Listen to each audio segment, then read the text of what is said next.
كرم سلام كمي تخونو كمي اللهم كم تلومر كأمس هيانا مسئناكم لنا نايلومر استحوات كي حالفكم بتعمل كي حالفكم كساب نسخهم شرط قبروه نيش سي مساقا قرمزي كان حاد سلسلة نقبر كساب سواد زيكوبنا شي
واو أيوة نكوز درفزي خاصاي ها وانا كده حمومري لمسالك يبارا بركا قال ملا باقا anyway بزغنا كبرات تخطاتلتي يا اتيكم لكم بزحات thank you for coming تسفيت كلكم قاعد حن مصاخم داغماي اتو كحساي قنا حمامات انتاي صوم حلفكا دخانت خاصت زلخا انا قوم مدري وعماي لمني قال امنم ነገር ይብል وعماي لمن الحراي بقى وما يون كستي فكره كاريا ابصم قدام ስለዝኾነ ግን ድሓ ሽግር የብልን ምስ قرام سقملي انا مسقمل እሺ ናባኻ ክንገርፎ እተውብል ኣቶ ሓሳይ ብቀዳማይ ናይ መፅኻናን ብዙሓት ቁርብ ተቆጢዖም እዮም ያ ከመይ ቀኒኻ ቀዳሓን መፅኻ ናብ ሓበሻ ኤዱኬሽን ክቡራት ተኸታተልቲ ሓበሻ ኤዱኬሽን እንኳዕ ደሓን መፃኹም የቕረታ ቁሩብቱ ወይዘርን ገለበለን ግድን ኮይንስ ቁረሮይ እናዓፀወኒ ቁሩብ ከም ኣዝማ ዓይነት እናሸገረት ንስለልቐኒ لمون انتقل إلى حال جزء حين تجمعات أتوقع بالله تهون جن زخال كوا كله مكرية ولا قادم سيد خميل انتقنا سمع أنت اللي بك زخال كوا مكرية ما بتعجز تسأل التصبح هنا عند الناس هذا اللي thank you امبار أحد كمتي توينات ريوان لهم نايلهم معنتي تي زعبي أرستنا إن أخنو بلن خيل مخنياتو حدا لما share this أب حدا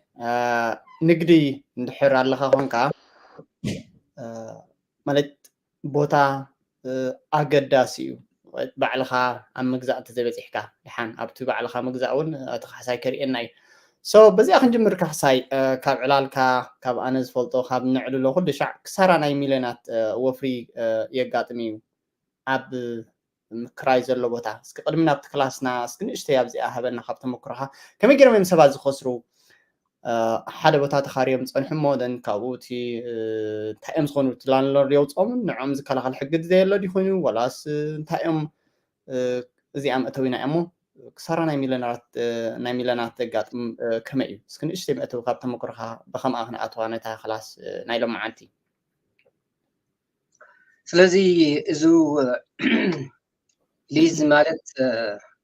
ውዕሊ እዩ ኮንትራት እዩ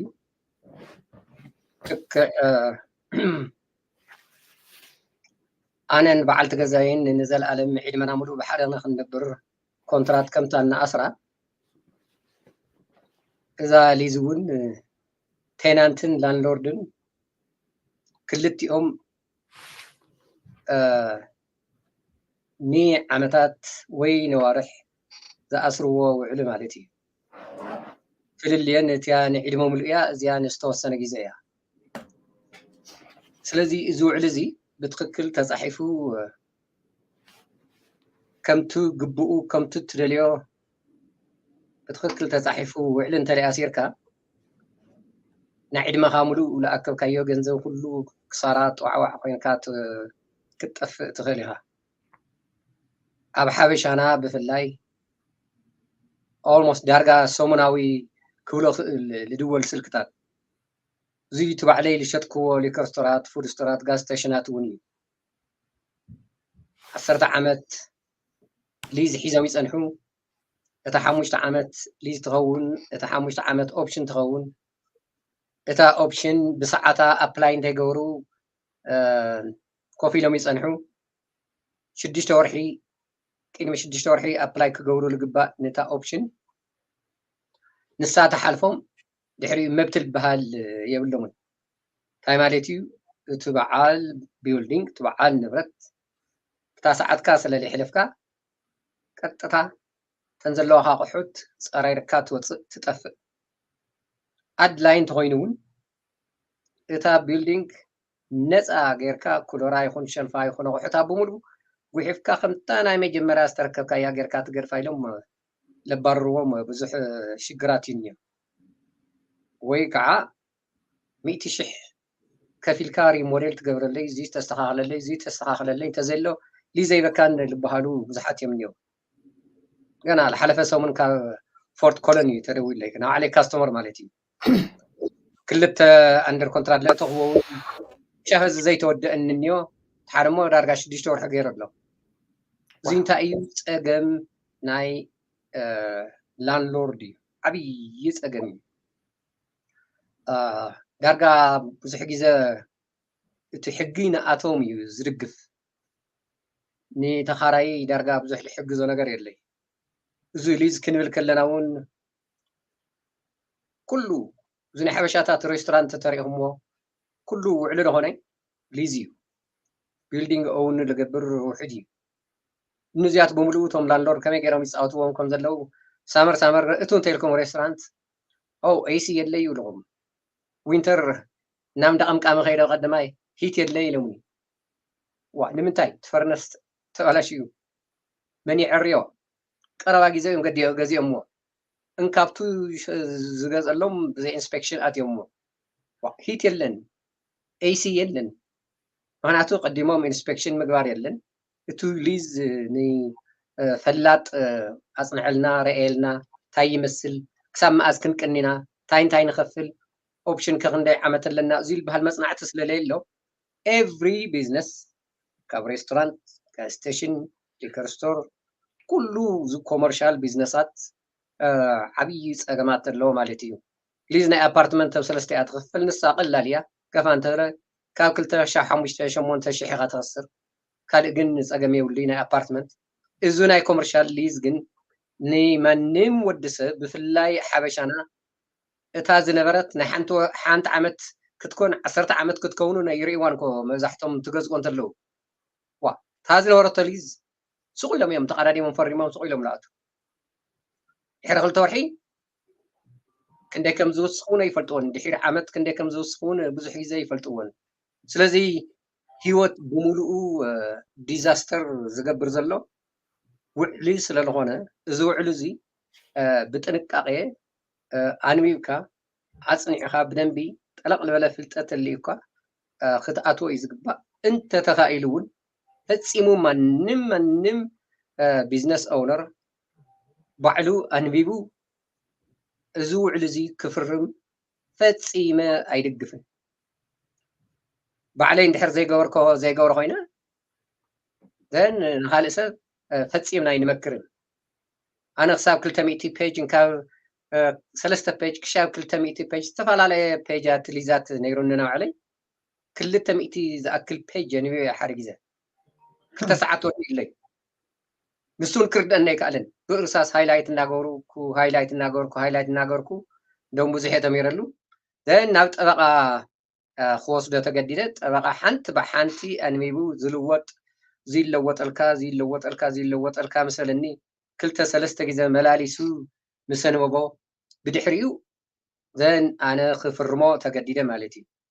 ምክንያቱ ሕዚ ብዛዕባ እታ ንስኻ ትፀንሐላ እውን ኣይኮነትን ክትሸጦ ዲኻ ትደሊ ምናልባት ኣብቲ ውዕሊ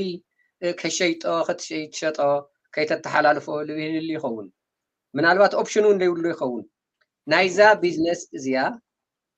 ዋጋ ዲፐንድ ትገብር ኣብዛ ውዕሊ እዚኣ እያ ፅቡቅ ገዛ ክራይ ለይብልካ እንተኮይንካ ፅቡቅ ውዕሊ ለይብልካ እንተኮይንካ እታ ቢዝነስ ንክትሸጣ ኣይትኽእልን ባንኪ ልቃሕ ክበካ ኣይኽእልን ንክትወፅን እውን ኮ ኢኻ ዘይትኽእል ተኣሲርካ ተቆሪንካ ኢኻ ስለዚ ብብዙሕ ፀገማት ቁልፍልፍልፍልፍልፍልፍ ኣቢሎም ፈርም እናበሉ ስለዘፈርሙኻ ነዚ ኩሉ ሕብረተሰብና ኣብ ብዙሕ ክሳራ ኣብ ብዙሕ ፀገም ዘብፅሕ ዘሎ ሕማቅ ሊዝ ስለዝኾነ ሕማቅ ሊዝ ሕማቅ ውዕሊ ከይተኣስሩ ተጠንቂቅኩም ንፕሮፌሽናል ዝኾኑ ጠበቃታት ኣማኺርኩም ክትኣትዉ ኢና ምኽሪ ንደቅስ ፐርፌክት ያ ፅቡቕቲ ታንኪዩ መእተዊ ናይ ብሓቂ ደስ ይብል ከምኡ ዝበልካዮ እቲ ንኣብነት ሰርቪስ እንድሕር ትገብር ነርካ ለሰይ ከምዛ ንስኻ ሕጂ ዘለኻያ ሰርቪስ ኢኻ ትገብር ካሕሳይ ሽግር የብልካን ዋላ ካብኡ እንተውፅኻ ዋላ ውፃእ እንተበሉኻ ኢንቨንተሪ የብልካን ኣቑሑ የብልካን ዝኾነ ኢንስታል ነገር ዝኾነ ነገር የብልካን ንስኻ ሙቭ ጌርካ ካልእ ኣለኹ ጥራሕ ኢኻ ክትብሎም ትኽእል እዚ ግን ሞስትሊ ኣብዚ ያ ዲካውንቲ ዝዓይነት እዩ ወለ ኣብ ሕልፊ ናይ ኣልኮል ሴል ዘለዎስ ቦታ እውን ኣይክትረክብን ኢኻ ከምዚ ቁርብ ለቀነ ኣብዚ 2 መዓልቲ እውን ደው ኢለልካ ነይረ ብሓደ ጉዳይ ተዳዊልና ነርና ትዝክር ኢኻ ከምኡ ዓይነት ክጋጥመካ ከሎ እውን ኢትስ ቨሪ ሃርድ ማለት እዩ ሶ ያ ብሓፈሻ እቲ ሊዝ እሞ ክንምህሮም ኣብኡ እሞ ክትገልፀልና ድሕሪኡ ኣብ መወዳእታ ከዓ ከምኡ ሕጂ ዝበልካዮ እቲ ክግበር ዘለዎ እንታይ ክኸውን ኣለዎ ቀዳምነት ሓንቲ ነጥቢ ክትከይድ ዘለዋ ብለውየር ክሓልፍ ኣሎ እዚ ጉዳይ እዚ ማለት እዩ ኣገዳሲት ኣርእስቲ እያ ከምኡ ካብ ተመክሮኻ ኣብ መወዳእታ እውን እንታይ ክትሕልፈልና ኢኻ ካብ ዝረኸብካዮ ማለት እዩ ስለዚ ናብታ ትምህርቲ ክንከይድ ካሕሲና እሺ alright ጥቡቅ ሓሙሽተ ዓይነት ሊዝ ከም ዘሎ እዩ ኣሕዋት ኮመርሻል ማለት እቲ ትፈልጥዎ ዘለኹም ኮመርሻል ማለት ናይ ዝካረየኒ ቢዝነስ ዝኾነ ኮመርሻል ክበሃል ከሎ ልዕሊ 4 ዩኒት ዘለዎ ማለት እዩ ሶ ብዛዕባ ቢዝነስ ኢና ንዛረብ ብዛዕባ ኣፓርትመንት ምክራይ ወይ ከዓ ትነብረሉ ምክራይ ኣይኮና ንዛረብ ዘለና ብዛዕባ ቢዝነስ ትገብረሉ ቦታ ምክራይ ማለት እዩ ኮመርሻል ከዓ ካብ 4 ዩኒት ዘለዎ ንላዕሊ እንድሕር ኮይኑ ኮመርሻል ኢሉ ይፅዋዕ ማለት እዩ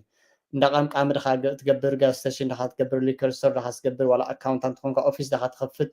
ኮታስ ግሮሰሪ ንሓበሻ ድኻ ትኸፍት እዚ ትገብረሉ ቦታ ወይ ከዓ ሰርቪ ትገብረሉ ወይ ከዓ ጉድስ ወይ ከዓ ፕሮዳክት ትሸጠሉ ቦታ ኢና ንዛረብ ዘለና ያ ካሕሳይ እንታይ እዚ ሓሙሽተ እዩ እስኪ ናባኻ ታንኪዩ ወል ብዙሕ ግዜ ካብ ሓሙሽተ ንዓቐብ እውን ክኸውን ይኽእል እንድዩ እዚአን ብዙሕ ግዜ እንጥቀመለን ሓሙሽተ ዓይነት ውዕልታት እየን እዚ ክንርኢ ከለና ኧረ ተመስገን ብሕጊ ተፃሒፉ ጠበቃታትን ሰብ መሬትን ሰብ ቢዝነስን ብውዕሊ ኣንቢቦም ዝርእሉ ዓዲ ዘለናዮ እዚ ብጣዕሚ ደስ ዝብል እዚ ክንሕጎስ ኣለና ኣብዚ ዩናይትድ ስቴትስ ኣነ ንኢትዮጵያ ከይደ ክፉእ ርአ እየ ብጣዕሚ ክፉእ እየ ርአ ኣብዚ እኮ ሶሻል ሴኪሪቲ ጥይቑካ እሞ ክሬዲት ካርድ እዮም ገንዘብ እኔካ ድዩ ፋይናንሻል እኔካ ድዩ ቢዝነስ ፕሮጀክት ኣለካ ድዩ ኢሎም እቲ መሬት እውን ከካሪኹ እዮም ዝምክሩ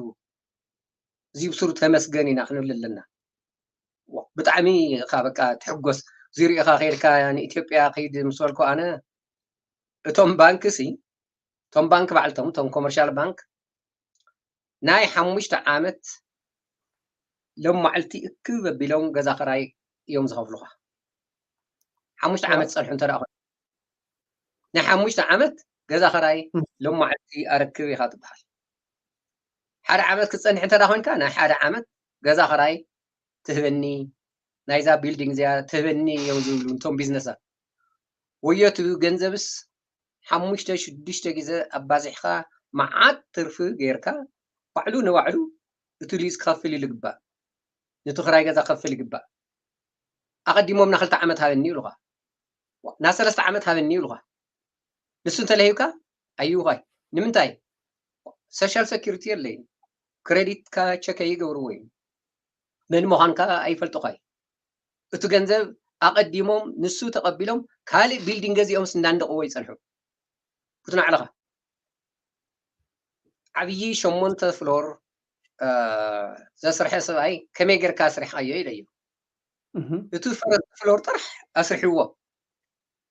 ንሱ ብሙሉእ ናይ 3 ዓመት ኣካሪዎ ብሙሉ ን3 ዓመት ብሓደ ግዜ ካሽሞሞ ንሱ ተቐቢሉ ካልኣይ ፍሎር ኣስሪሑ ንሱ እንደገና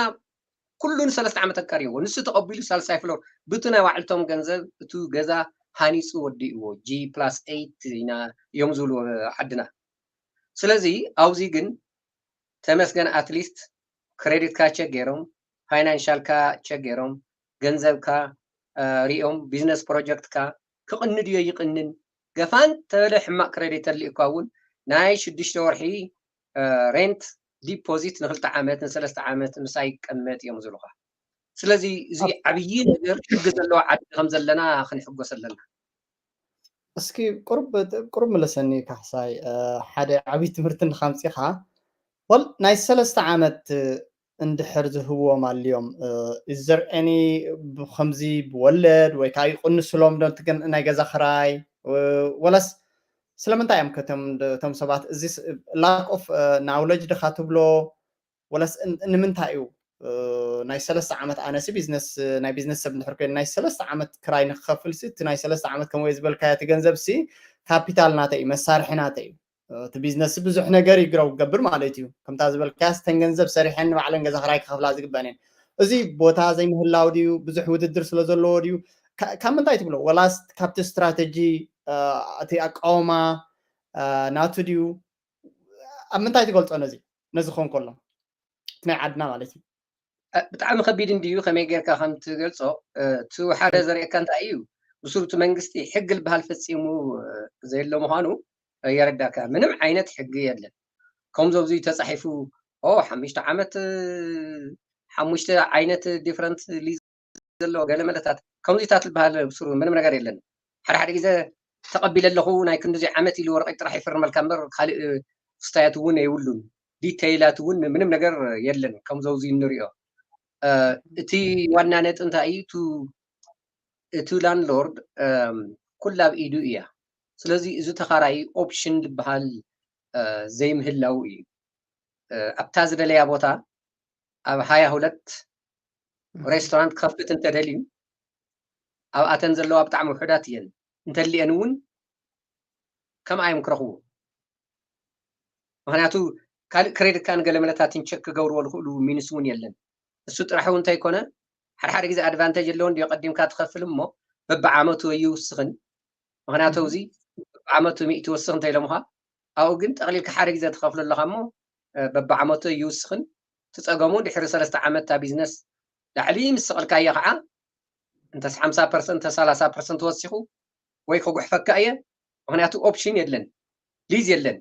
ኣይተን ለኸፈልካ እየ ንኻትረክብ ወይ ከበረካ ክጉሕ ፈካ እየ ወይ ዳብል ክወስኽ እዩ እንደገና መሊሱ ድብለካ ስለዚ እስቱ ሕግን እቱ ኦፕሽንን እቱ ናይ ፋይናንሻል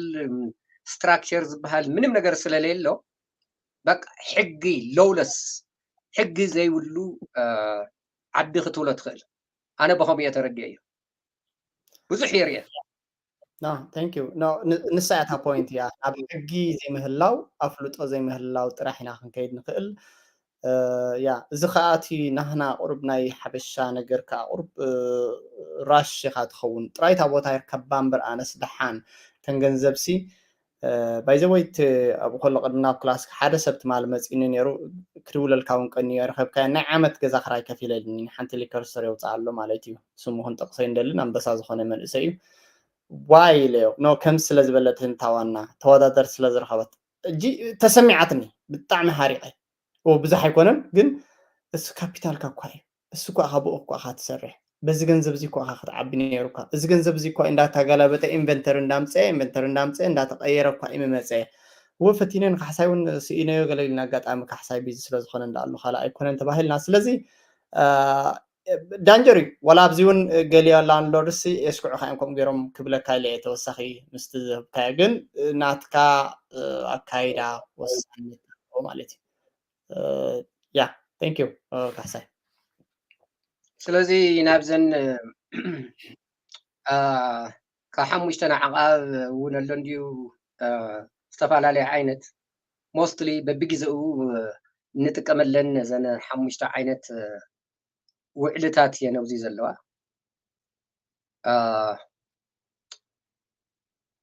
ገና ኣብዚ ውዕሊ እዚ ገና ንክተስጥሕ ባዕሉ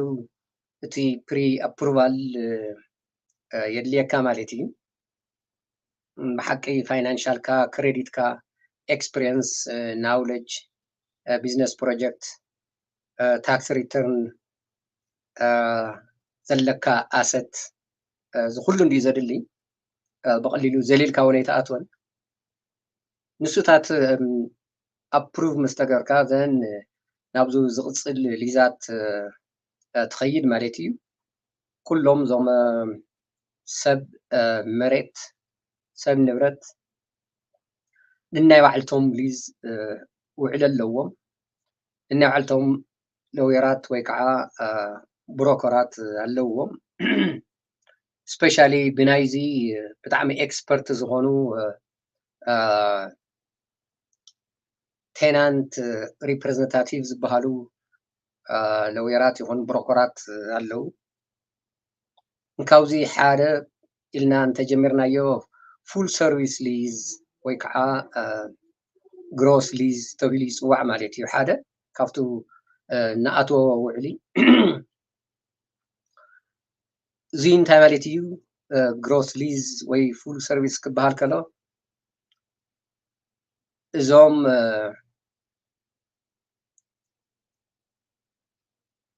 وجهات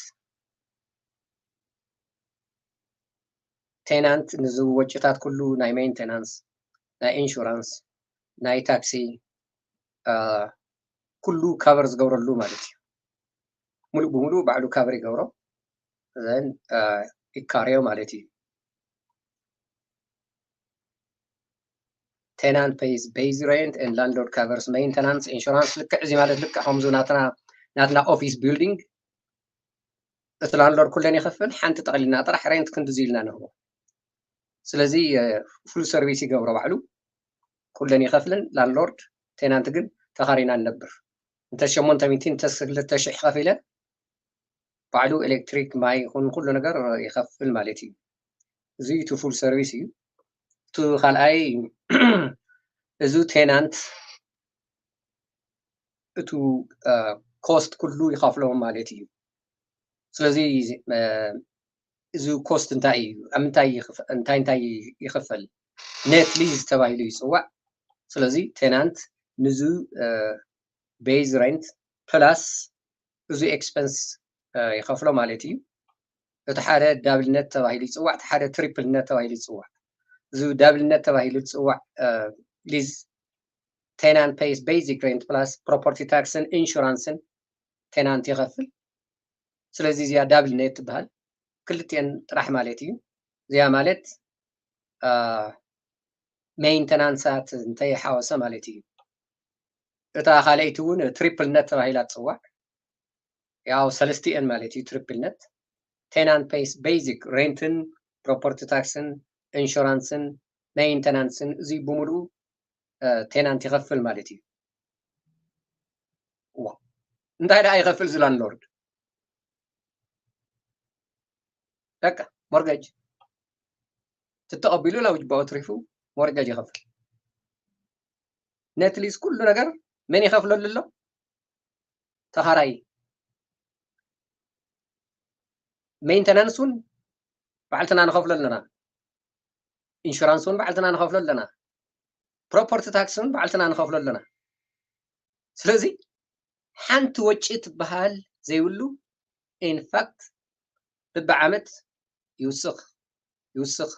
يوسخ نسو طرحونا يكونن بايزوي طلعنا مش طرون ترينا هيو مينتنانس يلكا كل تسرحتنيا بفلاي لومي بعسرت 3 قرش و10 5 قرش ورقتي ولهم قال يقولهم كما هم ديبو فيجر كايوم تمصنا يقول سرحتنياتات ناتهم بب 10 3 قرش كاش يخفلهم ناخا انفويس حلف بيلو ب25 نحاده ساعات زوزينيا مينتنانس سرحتات بمولو تصرحيلو بتو ببورح نخفل كايل صرحخا وي توسخنا اخصدلك ايو وي قديم كان نخفل كلخا سلازي امصبيلو صعينا بيلو كاف يبللكا مالتي ان فاكت نسو طرح يكونن وا تبيلدينغو واغا نخص خلون او بزي مورات توسقو بزي ون روف استخاخلكو او زي ون كومزي غوركو انسو ون تقليلو خايل سدا ስለዚ ነት ሊዝ ልበሃል ሓንቲ ነገር ላንድሎርድ ከይከፈለ እታ ሞርጌጅ ጥራሕ እናኸፈለ ከፍ ኢሉ ሬንት ዝእክበሉ መገዲ እዩ These leases are common for single tenant property ብፍላይ freestanding building ንዝኾነ industrial spaceat ንዝኾነ ኩላ በቃ በይንኻ ኢኻ ትኸፍላ ስለዚ ብጣዕሚ very common እዩ እዚ ሳልሳይ modified gross lease ወይ ከዓ net lease ንብሎ both gross and net lease tenant pays the basic rent to landlord covers some of the building expense ምክንያቱ gross lease ስለዝኾነ ገሊኡ landlord ይኸፍለልካ እዩ ገሊኡ ከዓ ባዕልኻ ትኸፍሎ እዚዩ መብዛሕትኡ ንኦፊስ ስፔሳት እዩ ከምዙ ንሕና እኒአናዮ ማለት እዩ ብርግፅ ናትና እኳ ኩሉ እዩ ዝኸፍሎ እቲ ላንድሎርድ ጠቕሊልና ሓደ ግዜ ኢና ንኸፍል ያውኡ የእትወሎ ኢንክሉዲንግ ሪፔር ይኹን ገለ ይኹን ስለዚ ነዚ ሞዲፋይድ ግሮስ ሊዝ ተባሂሉ ይፅዋዕ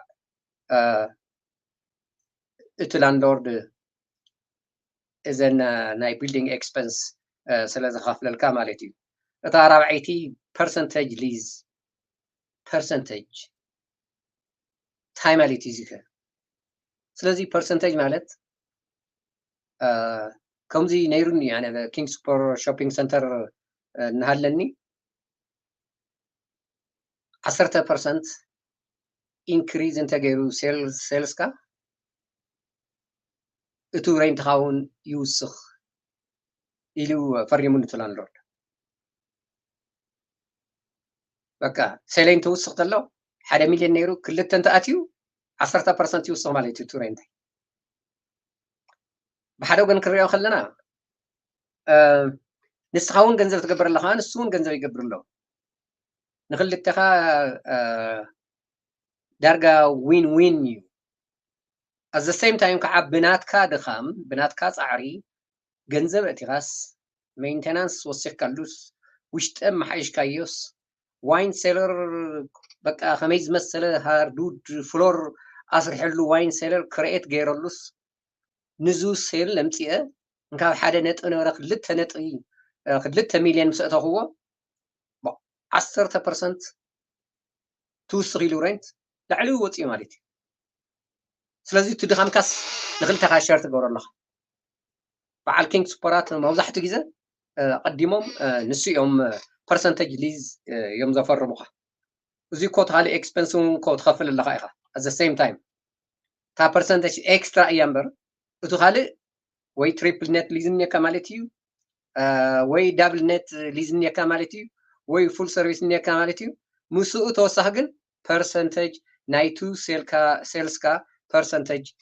ዙ ላንድሎርድ እዚ ይካፈለካ ኣሎ ሓምሻይ ቫሪያብል ሊዝ ይበሃል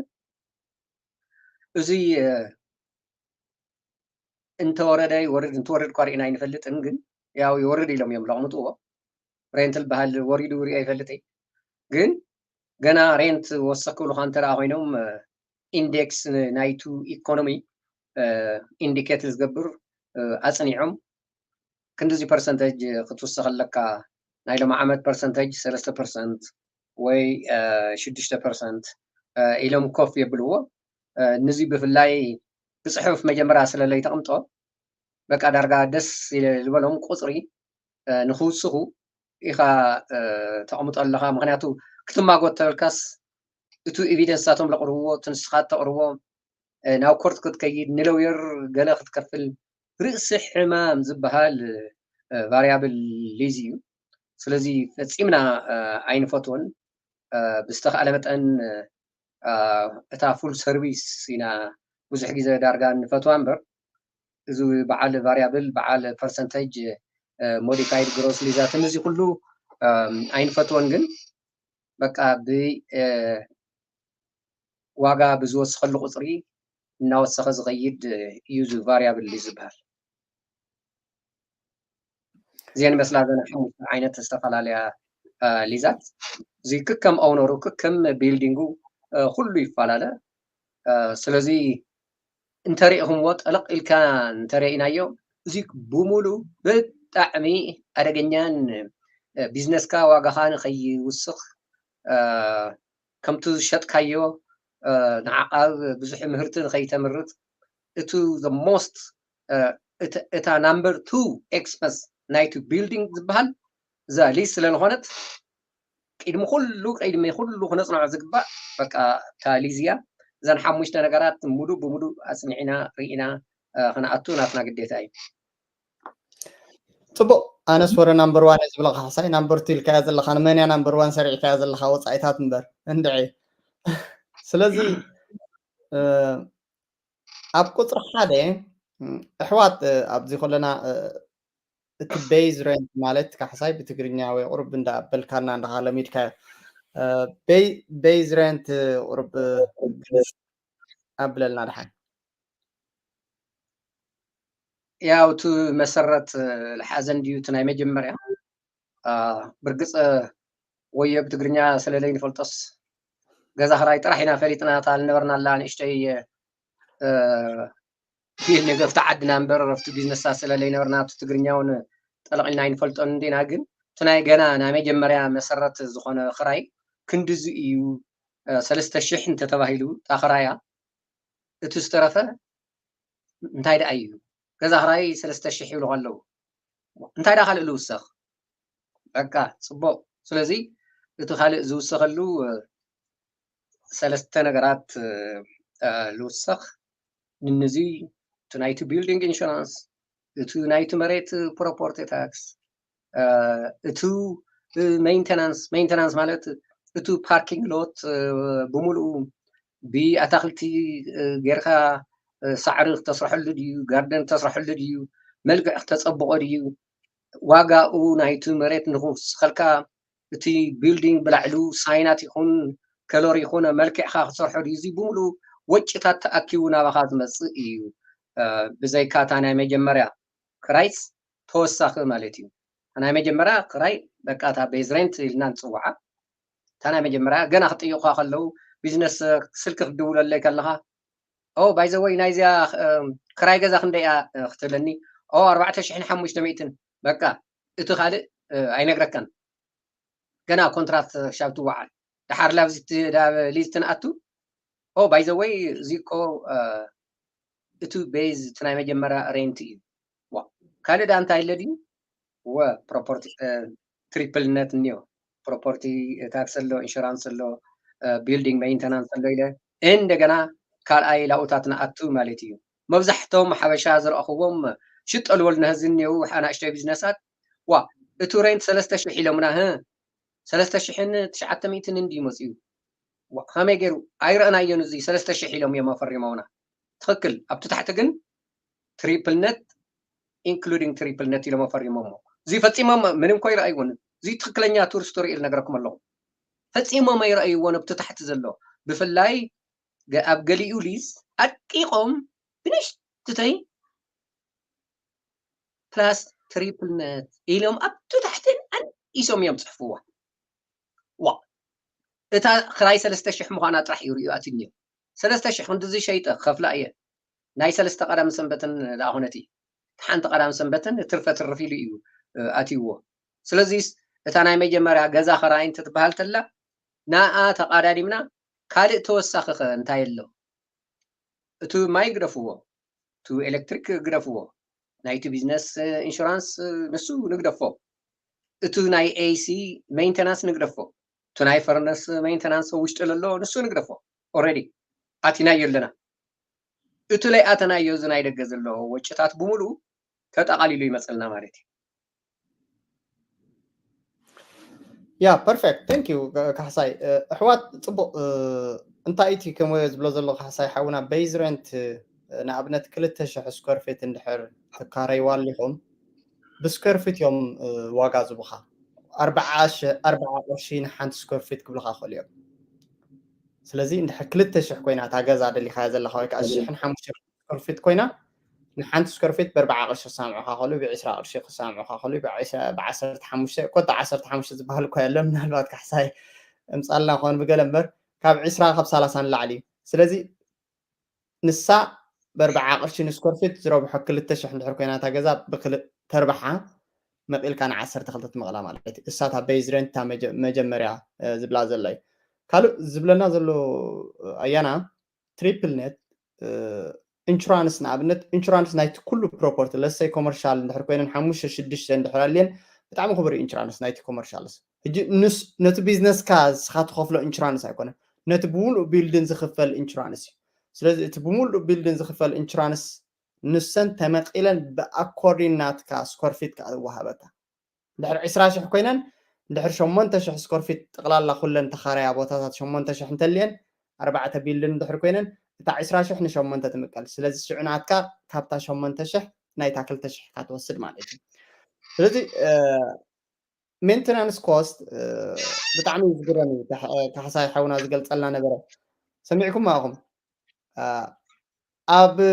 غرب ود غرب تخيلهم باركين عريوم نتي فالي نايت غزا غيروم سي نت مريتهم من فالي زغبرو زلو سلازي ناتنا بازلو 5 6 مقلو لو فالي نايت غزام كحاي هونال مالتي بري دانجر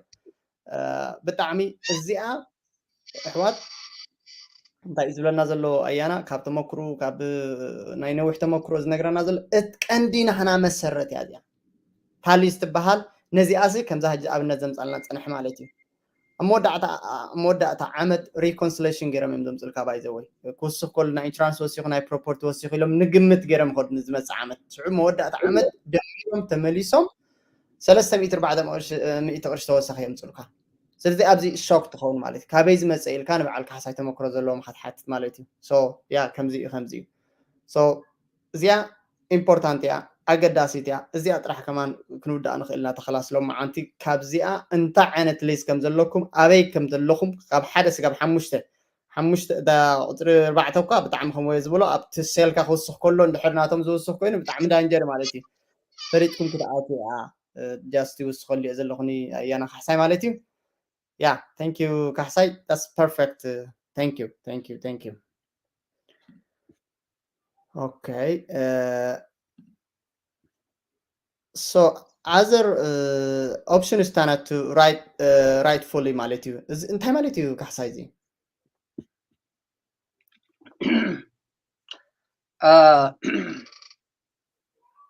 ስለዚህ እዚ ኦፕሽን ገና ክንጥይቅ ከለና እንታይ እዩ እዚ ኦፕሽን እዚ ስለዚ ተኸራይስ እንታይ ዓይነት ኦፕሽናት ክህልዎ ይኽእል እዚአን ብጣዕሚ ኣድለይቲ እየን ብዝተኸኣለ መጠን እውን ፍልጠት ዘለዎ ብሮከር ይኹን ሎየር ክትሕዝ ከለኻ ገና ኣብታ ውዕሊ የድልየካስ ምቕማጡ ብጣዕሚ ፅቡቅ እዩ እዚ ኦፕሽን እዚ እንታይ እዩ ሓደ ኣብቲ ናይ ቀዳማይ ከም ንሪኦ ዘለና an agreement that gives a renter a choice to purchase rental property ስለዚ እዚ ሰብ እዚ ሃፍታም እዚ 4 ይኹን 5 ይኹን 10 ይኹን ናይ ንግዲ መሬት እንድሕር ኣለዎ እቶም ካልኦት ሜቢ ለይሃቦም እንተ ደኣ ኮይኑ ቅድመኻ ንኣኻ ክትሸጣን ከለኻሲ ፕሊስ እዛ ቢልዲንግ እዚኣ መጀመርያ ንኣይ ዕድል ሃበኒ ኢልካ ኣቐዲምካ ኣብ ኣሕው ሰለልካ ትጥይቆ ማለት እዩ ሕዚ እኮ ብቲ ዋጋኡ እኮ እዩ ብቱል ጠይቆ ብቱ ንሱ ጠይቆ ንክትገዝኣ ዕድል ሃበኒ ኢልካ ኣቐዲምካ ውዕሊ ክትኣስር ብጣዕሚ ኣድላይ እዩ ኣይኖ ሓበሻ ብዙሓት ሕልፍ እዮም ዝብልዎ ሕልፍ ተኢሎሞ ከዓ ናብ ዕዳጋ ይውፅእ ኣሎ ኣብ ዕዳጋ ብውድር ላዕሊ ገይሩ ይሸጥ ኣሎ ወይ ከዓ ንቤተሰቡ ይበሎ ድሕሪኡ ብርእስኻ ላንድሎርድ መፅኡ ከም ደስ ዝበሎ በቃ ወስኽ ቀንስ እናበለ ኣእምሮኻ ይውፀካ ኣሎ ማለት እዩ መፅኡ ኢንፋክት ብዙሓት ፎሬነራት ዘርኦም ክገልፅ ኣይደልን ግን ኣሳቂዮምና ዘለው ምፅእ ኢሎም ታሊዝካ ርኢ ኣቢሎም እንትገዝእዋ እንተለው ግዝእ ምስ ኣበልዋ እዚ ደኣ ሊከር ዝሰርዎ 5 ዓመት ኦፕሽን እኒኦ ኣበይዳንኻ ኣውፀ ኣቢሎም ብር ኣቢሎም ንወዲ ሓፍቶም እዮም ባዕልቶም እዮም መሊሶም ኣውን ዝገብርዎቱ ማዕተሻሕ ዝሃብካሉ ቢዝነስ ማለት እዩ ንምንታይ እቲ ኦፕሽን ዘይብልካ ኢኻ ትፀንሕ ስለዚ ገና ላፍታ ቢዝነስ ትትኣቱ እንተተኻኢሉ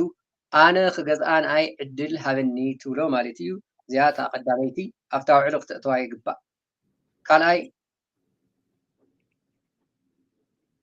እቲ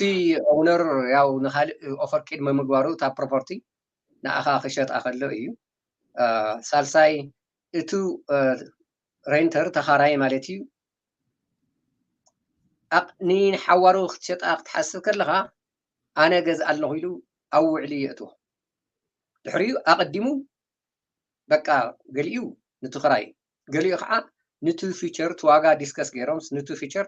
እናኻፈለ ከፍ ኢሉ ክሻው ዝውድኦ በቲ እውን ክራይ ይኸፍል ኣሎ በቲ እውን ዋጋ ናይቲ ቢልዲንግ እናኻፈለ ይፀንሕ ማለት እዩ ስለዚ ዳርጋ ምግዛእ ማለት እዩ እዚ ግን መጀመርያ ገንዘብ ስለይብልካ ስለትኸውን በብወርሒ እናኻፈልካዮስ ዳርጋ እቲ ቢልዲንግ ትገዝኦ ኣለኻ ምክንያቱ ከምኡ ጌርካ ንክትገዝኦ ምርጫ ቾይስ ሂቡኳ እኒዮ ኦፕሽን ሂቡኳ እኒዮ እዚ ከዓ እንተተኻኢሉ ብፍላይ ንእስ ዝበለ ቢልዲንጋት እንተተኻኢሉ እቲ ዝበለፀ ዝምረፅ ቀዳማይ እዚ ስለዝኾነ እዘን ኣናእሽተይ ኦፕሽናት ኩሉ ግዜ ጥራሕታ ምክራይ እንተይኮንና ክንፈልጥ ዝግበአና ኦፕሽናት ከም ዘሎ ክንርስዕ የብልናን እቲ ኦፕሽናት ተቀራዲምና ኣብ ኢድና ንክነእትዎ ኣብታ ኮንትራት ንእሽተይ ፅሕግር ኣቢሎም ክወግኡልና ድሕሪኡ ናባና ደው ኢሎም ክንዲዚ ኣውፃእ ኣለኹ ዕዳጋ ተምፅእ ዲኻ ይተምፅእ ወይ ከዓ ንዕዳጋ ይውፅዋ ናይ መጀመርያ ኦፈር ዝሰውሃቦም هي زي أوفر رخيبني خو ريدي لها يقولها أو كي تحلف اللي قويته بقى على حزان له إلكا نجيزه كتجزأ فاينانشال كله ناتقرب كان ناتدالخات صنح مالتي كريديت كاي فولتو أيو صبوا إن خافل كاز أني خيخا إن كامل لك كاي كاو جزا يكون بارتنر ولا حاوسكا لمتاي كال أي سالساي بارتنر ولا يتحوس كاو زملتك بحدا أون كتجوري حيش سلزي كل جزء أوبشننا شتت لنا خينا حلفو أفتو عليهم صحفوا لنا زي المغرب Yeah, thank you. No, صبوت يا ناي بحق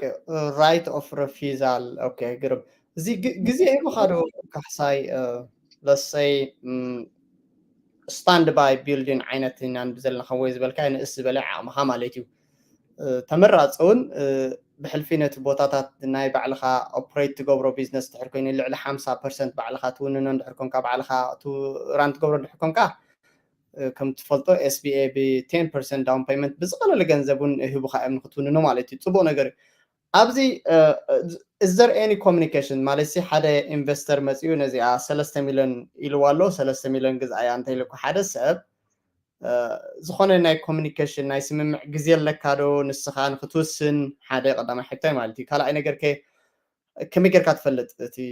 ንዓኻ ይስሕበካ ካይህሉ ምናልባት ነቲ ቫልዩ ኦፍ ናይታ ገዛ ሃይ ትገብራ ካይህሉ ናብኡ ይመጠካ ካይኮንካ ብከመይ ጌርካ ክትከላኸል ትኽእል ካብ ተመክሮኻ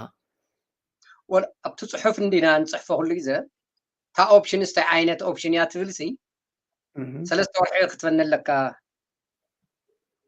ንዕዳጋ ተውፅኦ እሞ ዋጋ ኦፈር ምስ መፀካ እታ ኦፈር ካብ ክትሰደለ የለካ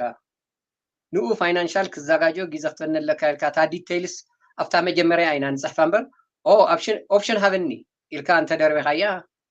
ወል ንናይ ባዕሉ ቤተሰብ ንኣኻ ኦፕሽን ከይሃበ ንናይ ባዕሉ ቤተሰብ እውን ክሸጣ ስለዝኽእል ብውሽጣ ሓደ ጥቕምታት ክረኽበላ ስለዝኽእል ብርግፅ ኣብ ኢዱ እንድያ ትዳሓረ እንታይ ከም ዝብለካ እውን ግን ኣትሊስት ብፅሑፍ ካብ ብሮከሩ ዝመፀ ናባኻ ክንዲዚ ማዕልቲ ሂበካ ኣለኹ ነዚያ መልሲ ንክትህብ ኢሉ ኣብታ ናይ መጀመርያ ኦፕሽን ትብል ውዕሪ ንእሽተይ ዲቴይል ስለንሓውሰላ እታ ዲቴይል እቶም ለውየራት ፅቡቅ ገይሮም እዮም ድራፍት ዝገብርዋ ሲሪየስ ኮይና ኢና ንሪኣ ብቐልጢፉ ኣብ ሰሙናት ወይ ኣብ ወርሒ ገለ ምናምን ኣጋፊዑ ንካልእ ንከይሸጣ ኣቐዲሙ ገና ክሓስብ ከሎ ንኣኻ ብቃሊ ነግረካ ዕዳጋ ምስ ወፀ እውን ክፍቲ ይገብራ ፓብሊክ ይገብሮ ኦፈር እንትመፀ እንተሎ እውን ንዝተወሰነ ግዜ እንተስ ንሰለስተ ወርሒ እንተስ ንክልተ ወርሒ ንክትውድእ ፕሪፓሬሽን ንክገብረካ ዲቴይል ንፅሕፈን ኢና ኣብተን ኦፕሽን ስለዚ ሳተን ብጣዕሚ ኢምፖርታንት እየን ምክንያቱ ኣፃሕፈአን ንእሽተይ ትንክፍ ደለት ገለ እንተኮይና ንድሓረ ሜይቢ እንታይ ነገረካ ከምዚ ትብል ኣለካ ንሓደ ዲቨሎፐር ኣምፅኡ ብሚልዮናት ይሸጣ እሞ ዕድል ለይብልካ ብርእስኻ ዲቨሎፐር መፅኡ ደስ ዝበሎ ክገብር ይኽእል ንኣኻ ይፅበካ ወይ ባይ ኣውት ይገብረካ ንሓሙሽተ ዓመት ሊዝ ተሊኣትካ ናይ ሓደ ዓመት ሊዝ ተሊኣትካ ናይ ሓደ ዓመት ኢንካንካ ህንካ ክንዲዚ እዩ ቻው ድሕና በዓል ይብለካ ከሲርካ ህልም ትብል ኣብ ቀረባ ግዜ ምሳሌታት ደው ኢለ ክነግረካ እንታይ ከም ዝኾነ ናይ ሓበሻ ሙሉእ ብሙሉእ በቃ ዲቨሎፐር መፅኡ ኩሉ ምስ ገዝኦ ያው ጥርሖም ዝተረፉ ቤተሰብ ኣለውና ቻው 800 ፕላስ ኢንቨንቶሪ እናጠየቕና እዮም ፀናሕና ማለት እዩ ስለዚ እታ 800 ዚሮ ናትን ከሊእዎም ፀኒሑ ክሸጥዎ ይከኣሉ እዚ ንወዲ ክንዲዚ እዩ እቲ ሊዝ ብጣዕሚ ኢምፖርታንት ምዃኑ ሰብ ተገሪሁ ንኸይኣትዎ ሓደራ ንብል ንምንታይ እታ ንእሽተይ እታ ሬስቶራንት እውን ለይትኸውን ንብሮከር ይኹን ለውየር በይዛኻ እዚያ ንበለይ 2 ሰዓት እያ ትውድእ ሓንቲ ሰዓት እያ ትውድእ እንትብል እሞ ሃይላይት ገይሩ እዚያ ተጠንቀቕ ኢሉ እኳ ምክሪ ክበካ ከሎ ተን ሴፍ ትገብሮ በሸሓት እዩ እታ ተጥፋኣ ገንዘብ ግን ብጣዕሚ ንእሽቶ እያ ስለዚ ሂወትና ምዃኑ ክንርስዕ የብልና እዚ ልዩ እዚ ያ ታንክ ዩ ኣብ ኩልና ንፈልጦ እዩ ግላዊ ኣብ ውልቃውና ወሪድ ነይሩ እዚ ጉዳይ እዚ ኣሕዋት ብጣዕሚ ኢና ተመኪርናሉ ነዚ ጉዳይ ካሕሳይ ከም ብረኩር ኣነ እውን ከም ስራሕ ዘለኹ ብጣዕሚ ዘሳቀየካ እዚ 5 ዓመት ኣኺሉ እዩ ከውፃካ ከም ወይ ዝበሎ ሕጂ ንኣብነት ነዛ ንብላ ዘላ 800,000 ክሽየጥ ዝግባኣ ስቶር ኢንቨንተሪ ናይ ሜይቢ ኣን ኣቨሬጅ ናይ 300-400 ይህልዋውን ልዕሊ ሚልዮንን ገለ ማለት ዋላ እቲ ኢንቨንተሪ ተወሰዶ ኢት ቨሪ ሃርድ ቱ ሴል ማለት እዩ ክረኽባ ኣይክእልን እዩ 800 እንድሕር ሸይጥ ኮይና እዛ ገዛ እዚኣ ብውሕድ ናብ 2 ሚልዮን 800 ክሽየጥ ትኽእል እንድሕር ኮይና ከዓ ናብ 2 ሚልዮን ወይ ከዓ 2 ሚልዮን ግሮስ ትገብር ትሸይጥ ገዛ ኢና ንዘላ ኣይዎ 800 ካሕሳይ ኣብ ዕዳጋ ክሸጣ ዝኽእል ሊከር ስቶር እንድሕር ኮይና እዛ ገዛ እዚኣ ብውሕድ እንዳርጋ ኣቨሬጅ ካብ 1.7 ሚልዮን ክሳብ 2 ሚልዮን ትሸይጥ ገዛ እያ እሱ ጥራይ ኣይኮነን ከሲሩ ሰብ እዚ 800,000 ጥራይ ኣይኮነን ከሲሩ እቲ ከባቢ 2 ሚልዮን ግሮስ ትገብሮ ዘላ ካብኡ ዝመፅእ ኔት እውን ይኸስር ኣሎ ማለት እዩ እታ ላይሰንስ ሒዝዋ ክረኽበላ ይኽእል ዝብል ሕቶ ኖ ብጣዕሚ ከቢድ እዩ ነታ ላይሰንስ ክትረኽበላ ኣብቲ ከባቢ ክጅምር እንድሕር ኮይኑ ካልእ ቦታ ከይዱ ርሒቑ ካሽ ከለዎ ዲ ካፒታል ኣለዎ ዲ ብሕልፊ ናይ ቢዝነስ ነገር ከዓ ኣብቲ ኢንቨንተሪ እቲ ቢዝነስ እቲ ገንዘብና ኣብ ኣካውንት ትረኽበሉ ንኻም ዝኾነ ሰብ ኣብቲ ኢንቨንተሪ ክሳብ ዝኾነ ንዕኡ ሸጥካ ቦታ ድለየለ ኢልካ ስክራች ናብኡ ጀሚርካ ኩሉ ክሎር ካልእ ጀሚርካ كاستمر كساب تمسك كساب تلاما مدا 3 عامات 4 عامات كوسدلك خلي ገንዘብ ኣብዚ ናይ 3 ዓመት 4 ዓመት ሉዝ ትገብሮ ዘለካ ገንዘብ ኢንካም ካብታ ዝነበረካ ፕላስ 800 ሚሊዮን ኦፍ ሚሊዮን ዳሜጅ ናይ ህይወትካ ማለት እዩ ብጣዕሚ ኣዝዩ ሓደገኛ ስለ ዝተኣሰር ኣብ ዳንጀር እዩ ዘእትወካ እዚ ብዙሕ ቢግ ሉዝ ካ ትገብር ኣብዚ ማለት እዩ ሶ ቴንክ ዩ ካሕሳይ ነዚ ፖይንት ኣውት ዝገበርካልና ብሓቂ ነዚ እውን ትምህረና ዘለካ ኣብ ውልቅና እውን መፂስ ክንደይ ሰሓቦክቶ ተነበረ ኩልና ንፈልጦ እዩ ማለት እዩ ሕጂ እዚ ኣሕዋት ኬርፉል ኣብዚ ሲሪየስ ክንከይድ ኣለና ማለት እዩ ያ ሶ ዋርኒንግ ኢልካ ኣብዚ ኣፅሒፍካልና ኣለካ ካሕሳይ ያ ቀዲመ ንእሽተይ ዓንተ ብጥቕስ ኣቢልያ ነይረ ምናልባት ክደግመለይ እደለይካ ኣሕዋት እንድሕር ትትውንንዎ ልዕሊ 50% ኮይኑ እታ ተኻሪኹማ ዘለኹም ቦታሲ ናይቲ ሓደ ሰብ እንድሕር ለሰይ ክልተ ቢልድን ኣለንኦ ንስኹም እታ ናትኩም ዝዓበየት እንድሕር ኮይና ካብተን ናቱ ቢልድን ንስኹም ዝዓበኹም ኦፕሬት ገብርዋ እንድሕር ኮንኩም ንክትገዝዋ ቀላል እዩ 10% ዳውን ፔመንት ትሕተቱ 2 ሚልዮን እንድሕር ትሕተታ ኢላ እዛ ገዛ እዚኣ 200 ሽሕ ማለት እዩ ወይ ከዓ 1.5 ሚልዮን እንድሕር ሸየጣላ እዛ ገዛ እዚኣ 150 ሽሕ ለካ ስለዚ 1 ሚልዮን ሸየጥ እንድሕር ኣለካ 100 ሽሕ ለካ ስለዚ 10% SBA ዝኸይድ መስርሒ ማለት እዩ ወል ካሕሳይ ዝሰርሑ ካሕሳይ ዝፈልጦ ጉዳይ ማለት እዩ ሶ ዝምላእ እንትልካ ባዕድ ሓመል ኣለና ካሕሳይ ከምኡ እንተኮይና ናብታ ዋርኒንግ ክንመጽእ ማለት እዩ ቴንክ ዩ ونسات على البركايا تخكل يا مثالي 3-4 ريتيل بيزنس او انتلين تحنتي كونفينينس ستور تحنتي ليكر ستور تحنتي ريستورانت قال انت خوينن ميبي تا ريتيل ستور انت ليكر ستور او انت غير همو سكورفتو انكا 50 حدا من برسنت نعقل ندحر كوينو ليش تيغن زي خات حسكات اتولا ስለዚህ ከም ትልበርካዮ ቢግ ዲል ኣይኮነትን 10% ዳውን ፔመንት ሒዝካት ኣተው ኣለኻ ብሙሉእ እንተኮይኑ ግን 25% ዳውን ፔመንት ክኸውን ይኽእል ምክንያቱ ተካርዮ ኣለኻ ማለት እዩ እዚ SBA ሎን ቴናንት ናይ ባዕልቶም መሬት ንክገዝኡ ዝህቦ ልቃሕ እዩ ብጣዕሚ ኢምፖርታንት እዩ ብጣዕሚ ፅቡቅ እዩ ብዙሕ ግዜ ትምክርና ሸው ንነብሎ እንታይ እዩ بيزاخاتكم بيلدينج كتجزء بيلدينج انكاب كتكاريو نخت جزء بتعمل سلا لحيش زون 15 عامات تخفلوا رينت وين 15 عامات تخفلوا رينت نسو بازحكم كا كندي الخفل لهون 15 عامات لكم كالكوليت مقارب تعمد لاي واقع بخندو زيك زي ان انتي لهم بنجزء بهاليتو ولا ولو أرى نمتى 100 شح إكسترا ليتوهم كل 100 شح هون إكسترا هبون كافت الطيقوه مخناتو نلونج ترم خنحسو خلنا نسالاسا عامتس إذا بيلدينج زياسة أنتس إن حس كند أي خفل سلزي مون 15 عامت دا أنكاو نقول كون دا أيل يقول له زولان لوردزي سلزي تقاراديمكم بيلدينج لبهال كي تحلفوا إلى حدا فاينانشالي انت خبيركمون نخلت نسلست ازو بارتنر كوين كا مغزا كنلم دلنا علنا حدا راينا نل نخلت نسلست انت خوينو صقمات بزحيه بكاي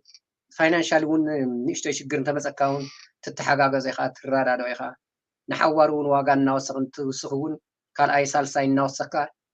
اب كندي بارتنر تخون ننا على اونو تقبرون سلتغل او حادرا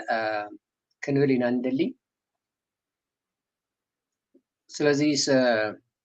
تالبركايا بتخكليا ثانك يو صبو سو warning الكام خلنا لخبزيا اسكي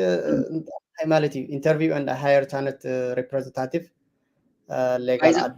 بايزو يتا قداميتي تا ليكر ستور هزلوز غيرهم واغدل وركوا كيد مخلت عامت اوفر هيلا اوكي 800 بلاس 350 شح انفنتوري مالتي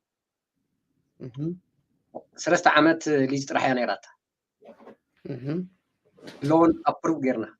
3 طرح تصبينا كله توديو ليز هابنا انتبلنا يو نو شط اصل الحسب ليز يبكم مونتا راح نقبر بقى ليز بهالهبن I own the building كشط ايلو اي شعيتو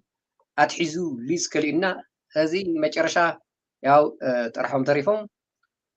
بمولو نسو ديمولش غيرو بقى عبي هاي رايزنج ابارتمنتات كله يصرح له مالتي سبزي سلازي ازي انت ايو اوبشن تبهال سلازي يصنحهم يوم زمسازيو 2 years 2 5 years option 3 5 years option لبهال تليكا ግን واو ወይ በሚልዮናት ከፍለካ እየ ወይ ውፀለይ ይኽብለካ እምበር ውፃኢሉ ብጥራሑ ከባረካ ፈፂሞ ይኽእል ኣይሻዒቱ ብሚልዮናት እንተኸፍለካ ከሎ መዓት ገንዘብካ ተሸኪምካ ምክንያቱ ናይ ብሓቂ እንተደልይዋ ከፍስስ ይገንዘብ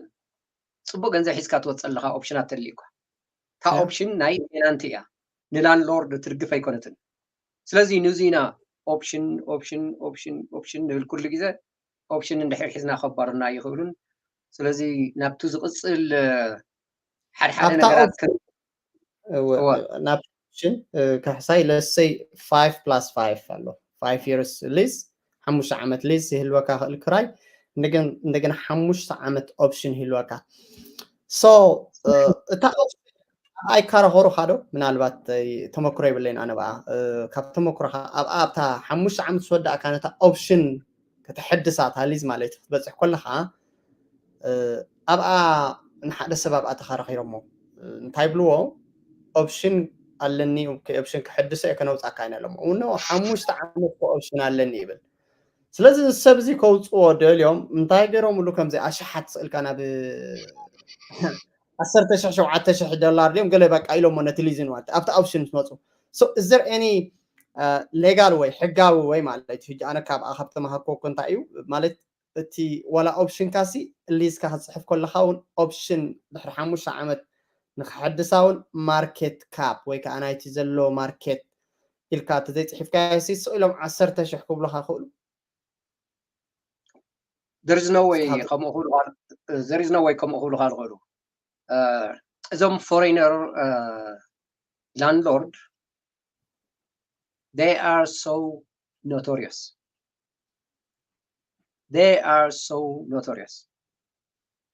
ስለዚ ሃራር ሲገብሩካ በቃ ኣለው ዝበሃል ድፊት ኩሉ ይገብሩልካ ንስኻ ዝይልብሉካ ክሻብ ጠበቃኻ ትሕዝ እዩ ምክንያቱ ደስ ዝበሎ ክውስኽ ፈፂሞ ይኽእል እዩ ኢንዴክስ ኣበኒዮ ኮንሳመር ኢንዴክስ ኣበኒዮ ኢኻ ክትብለኩ ካበይ ምፂኻዮ እዚ 3% ወስኽ ክብሉካ ይኽእሉ እዮም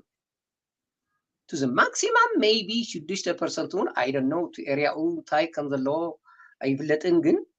6 እውን ክውስኹ ይኽእሉ እዮም ከም ደስ ዝበሎም ክውስኹ ፈፂሞም ይኽእሉ እዩ ወይ ሕጊ ዳ እንታይ ድዩ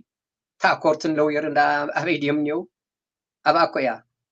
ስለዚ ከምኡ ክብልዎ ከለዉ ካብ 3% 6% እውን ሜይቢ ሓደ ግዜ እውን ካብኡ ንቕልቁል እዩ እቲ ኮንሳመር ኢንዴክስ ኮምፔር እቲ ኢኮኖሚ ኢንዲኬተር ኮ ቸክ ክትገብር ዘለካ ንኡ ንወድኽ እንደኡ እንኮ እዩ ስለዚ ንሓደ ይፈልጥዎ እዮም በቃ ፈራሕ ሰብ ምዃኑ ላንድሎርድ ገለ እንትበሃል በቃ ከም ለንቀጥቀጥ ገለ ይፈልጡ ስለዚ ደስ ዝበሎም ይውስኹ ኣነ የጋጥመኒ ኣሎ እዩ በቃ እዞም ኤሽያንስ ብጣዕሚ ከበድቲ እዮም ንሳቶም ዝሓዝዎ መሬት ፀይ ከብልኳ እዮም ዝምክሩ ሕጊ ግን ስለለሎ ንለውየርካ ውህቢልካ ነጎሸት ገበረለይ ንሱ ምስ ናታቶም ለውየር እታ ትክክለኛ ታፋክት ክልቲኦም ጠበቃታት ስለ ድሕዝዋ ካበይ ምፂኻያ ክንዲዚ ወሲኽካ ካበይ መፅዩ ኣበይ እኒኦ የለን ስቑኢሉ ደስ ዝበሎ ኣምፂኡ እኮ ንዓ ውፃእ ወይ ውስኽ ኣለኹ እኮ ክብለካ ይኽእልን እቲ ማርኬት ብደንቢ ፍሉጥ እዩ ናይ ኮሎራዶ ኣብቲ ኤርያ ዘለውን ፍሉጥ እዩ ስለዚ ኮንሳመር ኢንዴክስ ኮምፔር ገይሮም ልክዕ ብኡ እዮም ክኸዱ ዘለዎም ንሱ እንተላይ ኮይኑ ዘን ጠበቃኻ መሓዝ እዩ እምበር ከም ደስ ዝበሎም ክገብሩ ፈፂሙ የብሎምን ኣብቲ ሕጊ ተቐሚጡ እዩ ብደንቢ ተፃሒፉ ፅቡቕቲ ሕጂ ኣብኣ ግርም ታንክ ዩ እንታይ ኣሎ ትሽግር ከምወይ ዝበልካ እቲ ላንድሎርድ ኢዝ ኤሎርድ ትብሎ ካሕሳይ እቲ ኮሚኒኬሽንካ ቁርብ እንድሕር ንስኻ ናብ ጠበቃ ከይድካ ምስ ጠበቃ ፋይት እንድሕር ጌርካ ኦፍኮርስ ናይ 5 years 5 ዓመት ኣለካ ማለት እዩ ድሕሪ 5 ዓመት ዘለካ ምስ ሰብ እዚ ወይ ከዓ ምስ ዋናት መሬት ግን ክሕርፍፍ እዩ right gonna be rough so بخمي كتقلص الذي كحساي بخمي مالتي بخمي إن نحن خندحن نخللو أجاباب مجمريا تينت اوبشنز ስለዚህ ተን ኦፕሽንስ ክንደይ የኒዋኻ ልመፅ ክልተ ኦፕሽን ተልየናኻ እንታይ 10 ዓመት ድሕሪዳ ገንዘብካ ጌርካ ክትወፅእ ኢኻ ሓንቲ ዓመት ኦፕሽን ተልያትካ ግን እዛ ሓንቲ 5 ዓመት እንድሕር ኮይናታ ኦፕሽንካ ግን بتخكلي بستخدم متن مثلا لور البهال بقى غويتان ديو نغوسن ديو كاب عقم خان عقل انت خوين خا نختشطو نختلوط اكو يصقمكالو مالتي نختشط ختل كلها حرون كل مخنياتات خمسي እዩ ስለዚህ እታ ናይስ ኮይንካ መጽናሕ ጽብቕቲ እያ ብፍላይ 10 ዓመት ኦፕሽን ተልይካ ገፋን ተለ ታሬንት ክውስኽ ክመክር እንዲዩ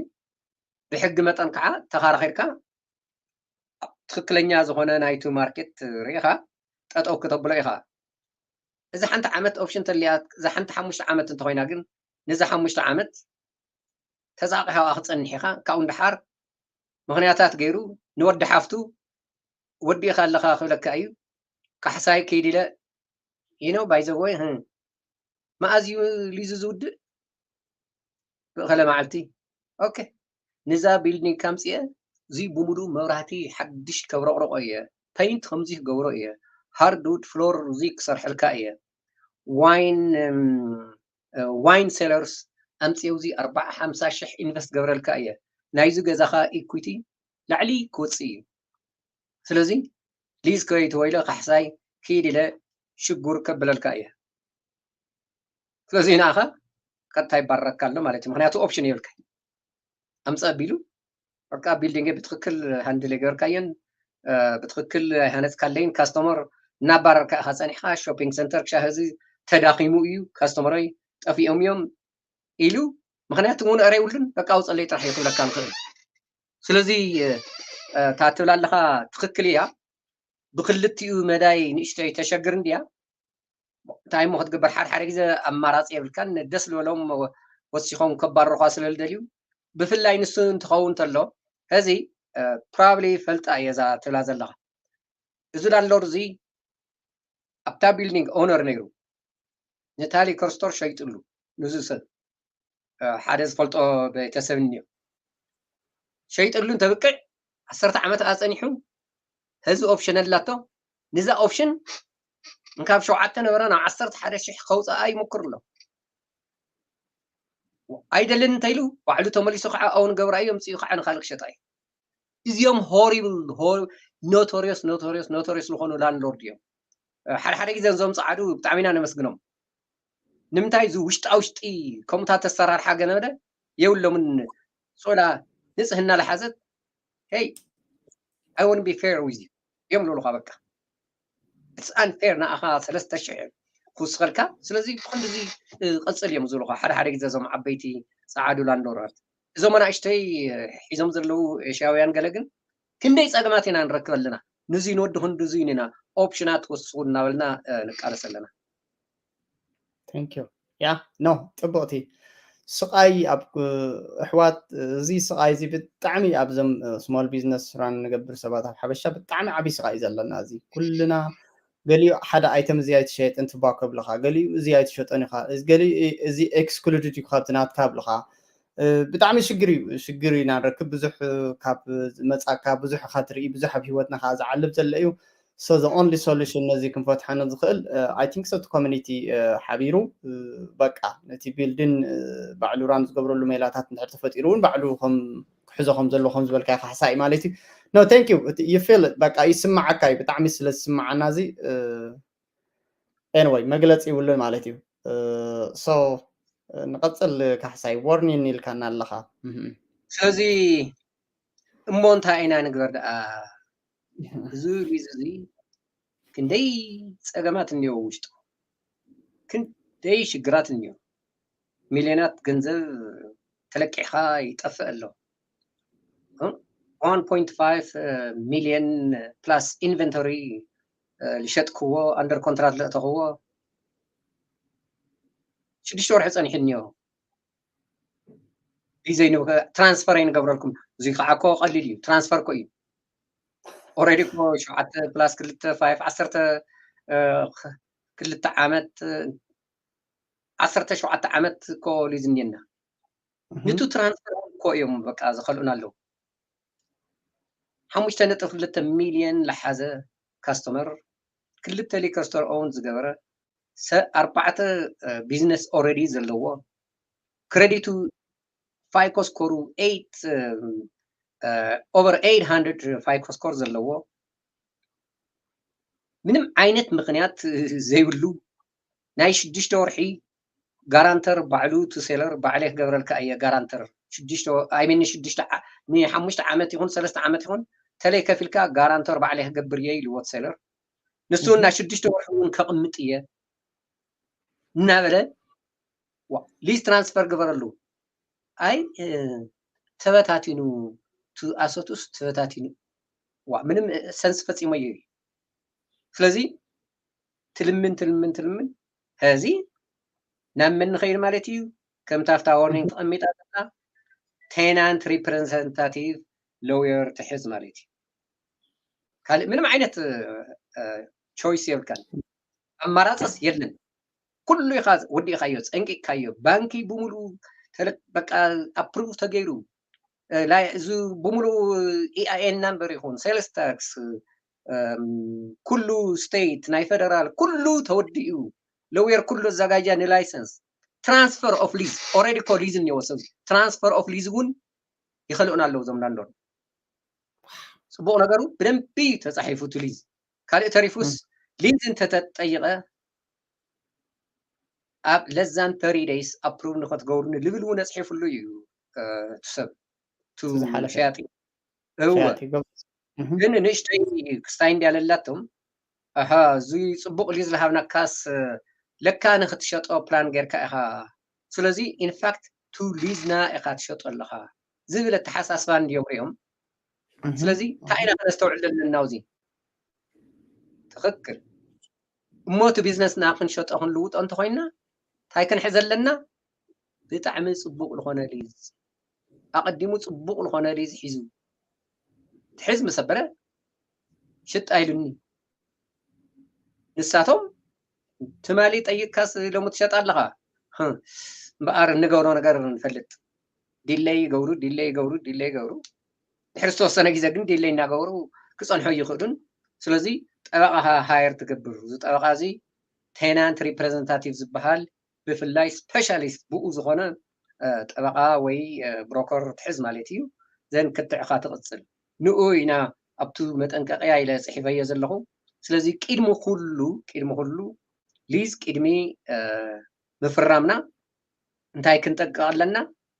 እታ ሊዝ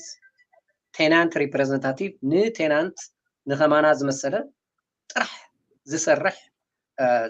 ጠበቓ ከንበልና ክንቃለስ ኣለና ሌጋል ኣድቫይስ ክንረክብ ኣለና ኣነ ባዕለይ ኩሉ ኣብ ኢደይ ሓንቲ ምሸት ሊዝና ንወክቦ ሓንቲ መዓልቲ ናባዕለይ ሓንቲ መዓልቲ ጠበቓን ከይንበባ ሊዝ ዝበሃል ፈፂመ ፈሪመ ኣትየ ኣይፈልጥን ንዞም ዝሸጠሎም ኩሎም ብታ ናተይ ፍልጠት እተው ኢለዮም ፈፂመ ኣይፈልጥን ፋይናል ናብ ጠበቓ ውሰድዋ ምክንያቱ ቱ ተርም እቲ ላንጉጅ እቲ ቃላት ብርቱዕ እዩ ሓደሓደ ግዜ ትርጉሙ ናይ ክትፈልጦ እውን ትኽእል ኢኻ ስለዚ ሌጋል ኣድቫይስ ካብ ናቱ ስራሕ ዘለዎ ብሮከር ቴናንት ሪፕሬዘንታቲቭ ወይ ከዓ ሎየር ቴናንት ሪፕሬዘንታቲቭ ሒዝና ክንጅምሮ ኣለና ካብኡ ቀፂሉ ዘሎ ብትክክል እቲ ዶኩመንት ሙሉእ ብምሉእ ብጥንቃቄ ክነንቦ ይግባእ ንከይንበብና ዝሱቅ ኢልካ እዚ ናይ ሓበሻ ንሪኦ ኣለና ዝኩሉ ሬስቶራንታት ኣምፀ ኣቢሎም ፍርም ኣቢሎም ሱቅ ኢሎም እዮም ልውዎ ኣለዉ እዚ ሓደ እሻዊ ኧረ ምንም ምርኣይ ብስሩ ፈፂሙ የለይ ድሕሪኡ ሩፍ ከምዚ ኮይኑ ዋይ ናይ መን ሓላፍነት ድዩ ኤሲ ከምዚ ኮይኑ ናይ መን ሓላፍነት ፈርነስ ከምዚ ኮይኑ ናይ መን ወረል በሃል የለን ክልተ ወርሒ 3 ዓመት ሂበካ ነይረ ህዚ 300 ይወፅኽ ኢንፋክት ቢዝነሱ ቢዚ እንተኮይኑ ደኣ ብስሩ 1,000 እውን ክብልዎ እዮም ምክንያቱ ገዲፍዋ ካስተመር ልለመዱ እኮ እዩ ደርቢዋ ልወፅእ ኣሎ ወይ ኣነ ሰራሕተኛ ከኣትዋይ ብጎኒ ወይ ከምኡ ዓይነት ሓበሻ ከዓብቱ ንሰንሳቱ ንእሽተይ ራፍ እንድዩ ዘየባረረለይ ሞ ኣነ ብከምዚ ክበካ እውን ክብሎ እዩ ስለዚ ንኡ ንወዲ ክንድኡን ብደንቢ ቱ ሊዝ ክነንዎ ኣለና ሊዝ ማለት ከም ትፈልጦ ብጣዕሚ ኮምፕሌክስ እዩ ስለዚ እቱ ናትና ፕራዮሪቲ እቱ ናትና ድልየት ሙሉእ ብሙሉእ ክነፅንዖ ክንሪኦ ኣለና ገና ሊዝ ክንወስድ ከለና ክንደይ ስፔስ ክንደይ እዩ ዝኣክለኒ 200 ስኩዌር ፊት ዋጋኡ ክንደይ እዩ 30 ገለን ፕላስ ከም ኣናዘር $10 ስለዚ እንተወሰኩ ይኸብረኒ ዶ እወ ተቐነስኩ ኸ تا سبيس كلها خطقمላ ديلنا እቱ ስፔስ ዘልየና ሙሉ ብሙሉ ክንፈልጥ ይግባእ ቅድሜ ናብ ሊዝ ምእታውና ማለት እዩ እንካኡ ኮመርሻል ላንድሎርድ ቴናንት ራይት ናይ እቲ ላንድሎርድ እተን ናይቱ ቴናንት ናትካ ናይ ተኻራይ መብትኻ ሙሉ ብሙሉ ክትፈልጥ ኣድላይ እዩ እቲ ኤሪያ ሃይ ኤንድ ድዩ ሎው ኤንድ ድዩ እንታይ ዓይነት ቢዝነስ ኣሎ እቲ ኤሪያ እንታይ ዓይነት ይሽየጥ ኣሎ ዳውንታውን ዘሎ ሊዝ ምስ ኣውሮራ ዘሎ ሊዝ ሓደ ክኸውን ይኽእል ዶ ኖ ኣይኸውን ባዕሉ ቱ ማርክ ኣፕ ቱ ማርጂን ሓደ ክትገብሮ ኣለካ ዶ ኖ ኣይትገብሮን ብታፍቲ ኤሪያ ዘላ ኢኻ ትትርፍኻ እውን ላዕሊ ትገብሮ بقدماي نبي شركة كيدس ساعات زيعر الليلة يتسوي كنت زيلني وأتاودي علمي ملو كنت زياتر حيلا قبل الله نيري لي